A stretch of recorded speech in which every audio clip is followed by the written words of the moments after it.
Buscan un hogar donde les quieran y les cuiden, a cambio entregarán su amor incondicional y su terapéutica compañía.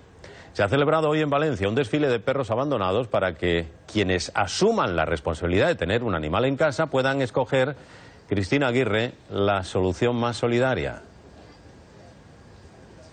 Sí, solidaria porque rescatan a perros que lamentablemente han sufrido la crueldad del abandono, y también responsable porque saben que cuando los adoptan es para siempre, para toda la vida. Una vez más, el desfile que se ha celebrado aquí en el Biopark de Valencia ha sido muy emotivo. Es ya un clásico en estas fechas previas a la Navidad, sobre todo para concienciar a la sociedad sobre la gran responsabilidad que supone regalar o tener un perro, una mascota en casa. Aquí hemos comprobado que tiene muchísimas satisfacciones, pero también se recuerda que tiene obligaciones.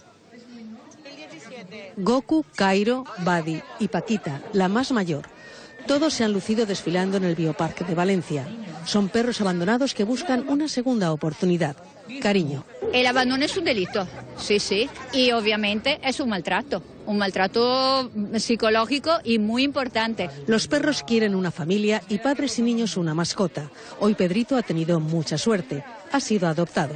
Me voy muy feliz con Pedrito, básicamente porque le vamos a dar un hogar al pobre que ha estado 4 años vagando por la calle. Quiero hacer que se lo pase muy bien y que sea muy feliz. Se hace primero un contrato de acogida de 3-4 días para que vea que todo funciona bien. Muchas veces la conexión con el can es un auténtico flechazo. Esta escala y la adoptamos hace unos 5 o 6 meses. Ahora vive en casa, le damos muchos mimos.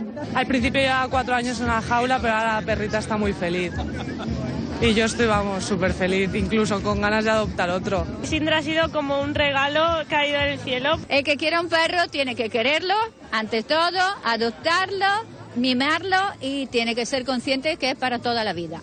Hoy todos felices, los perros y quienes han decidido ampliar la familia.